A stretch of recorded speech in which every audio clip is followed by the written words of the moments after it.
Alright there people, this is Brad the Lad back again with another video, and today this is my Premier League table prediction video for the new season.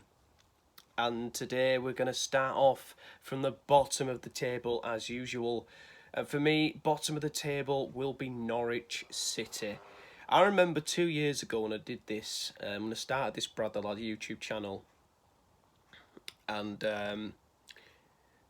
and I have to say, when when the channel started, I predicted Norwich to finish quite high in the table, and they ended up getting relegated. Norwich always seem to be getting relegated. I want them to prove me wrong this time round, because I do like Norwich City.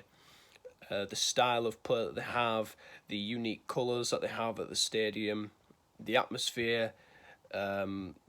There's a lot of things I do like about Norwich, and it'd be a real shame if they did go down. But yeah, my prediction, I think Norwich are going to go down. They have signed some good players, of course. Billy Gilmore on loan from Chelsea, the Scottish Iniesta, or is it the Scottish Xavi? I don't know which one, but oh well. And the front two, they've got Rashika and Josh Sargent, who has always been linked to the move away. I've heard some positive things about him. They're keeping Cantwell, they're keeping Timu Puke. And yeah, I think, Norwich City will have the capabilities of fighting to stay up. It'd be great to see them stay up, but I'm not so hopeful. My prediction, I'm going to say Norwich to finish bottom. In 19th place, this might come to a bit of a surprise, but I'm going to say Burnley. Burnley are another team that I really do like. They were the opponents to in my first ever Man United game. We won 3-1 on that day. It was a Wednesday night. It was fantastic. I loved it. And Burnley have that underdog story, like Sean Dyche is really funny. Burnley bring something different to the table. They don't have the biggest budget, but they always seem to pull something out of the hat at the moment, so to speak. So yeah, my prediction for the new season, I think Burnley, their Premier League status is going to come to an end. In 18th place, I'm going to go for Crystal Palace. Palace, for me, it's because Palace are going to change things, and they're going to change things a bit too quickly, because Palace were always an organised, well-drilled team who got results away from home, nicked a result, something like that. Bit like Burnley. But for me, under a new manager such as Patrick Vieira, of course, no matter how great a manager he was, great player he was, he isn't the greatest manager.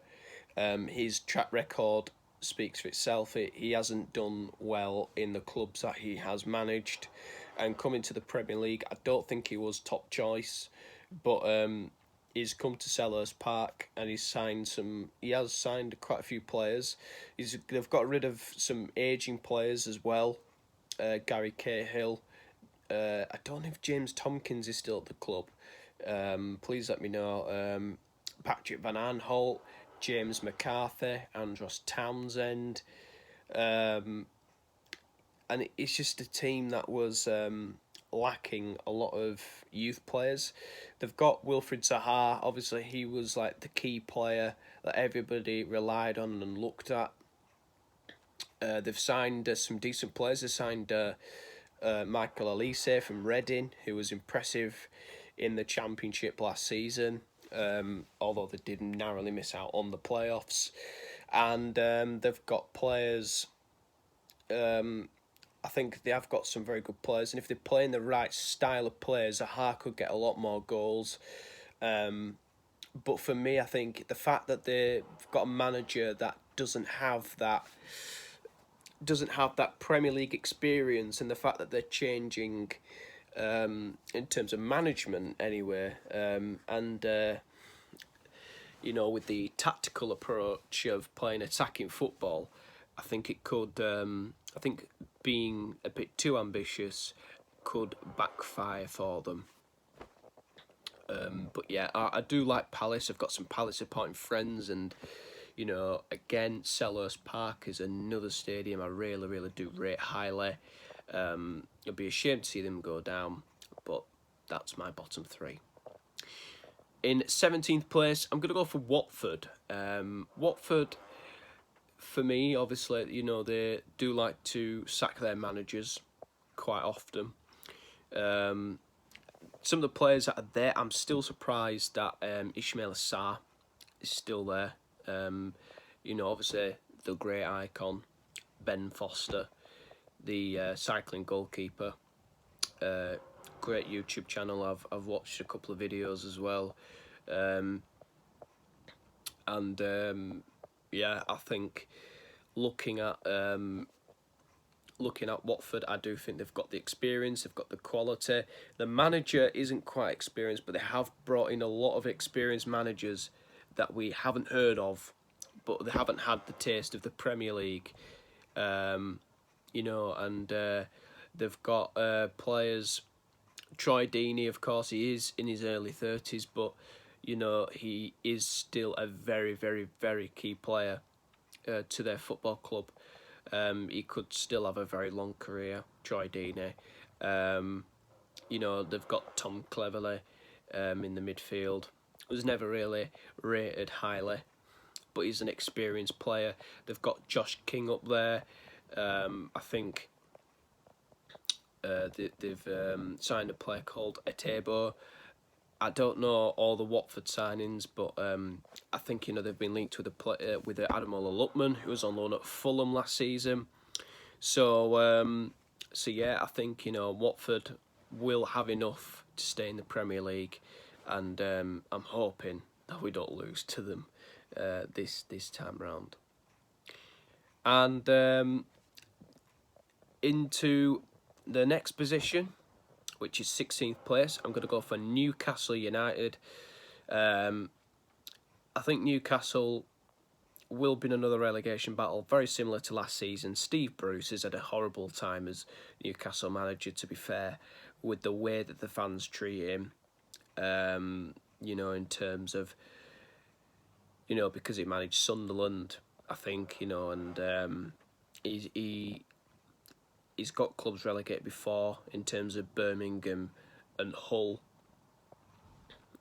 And people say he's a championship manager. I do think he's a decent manager. He has kept Newcastle in the Premier League for 2 seasons running. Could he do it for a third? Yes, I do think they will.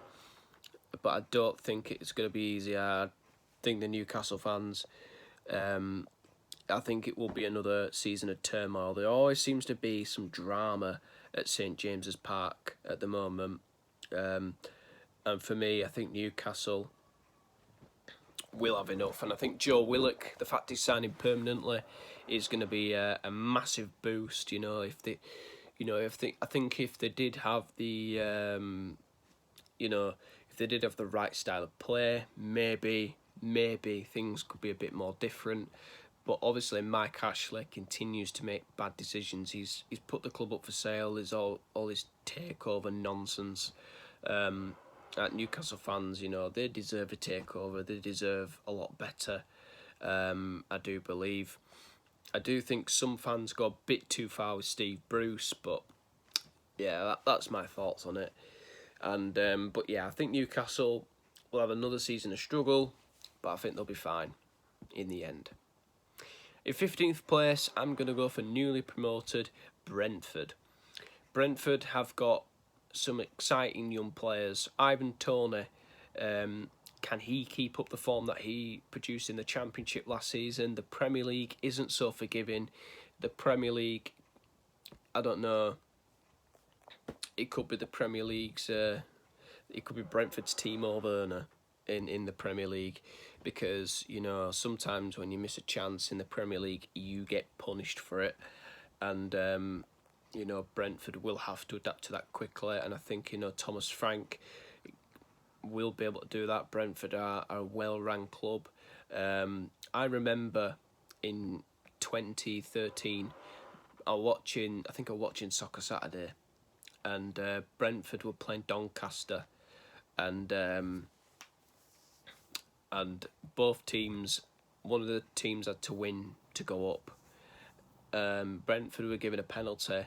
Brentford, very late on, last minute, Brentford took the penalty, hit the crossbar. They missed, obviously, and Doncaster went the other end and scored the winner. And Doncaster went up. Brentford had to go up to the Championship via the playoffs, and they lost to Yeovil Town in the final. And it's taken them a while to get to where they are now. They'll be playing in front of their big brand new stadium in the Premier League for the very first time. They never got to play at Griffin Park in the Premier League, which is a shame for them. But green pastures new, obviously. It is going to be an exciting time for Brentford fans. It might be quite difficult to start off with, but I do think Brentford will produce and they will stay up. Okay, in 14th place in the Premier League, I'm going to go with Brighton and Hove Albion. I think Graham Potter, of course, his team have been involved in relegation battles for the last 2 seasons. They have been relatively quite comfortably safe, but they need to learn to score goals. Honestly, especially at home, Brighton are terrible for not putting the ball away in the back of the net. They did have a lot of rotten luck last season, particularly against us last year when we won 3-2 with a penalty after the final whistle. So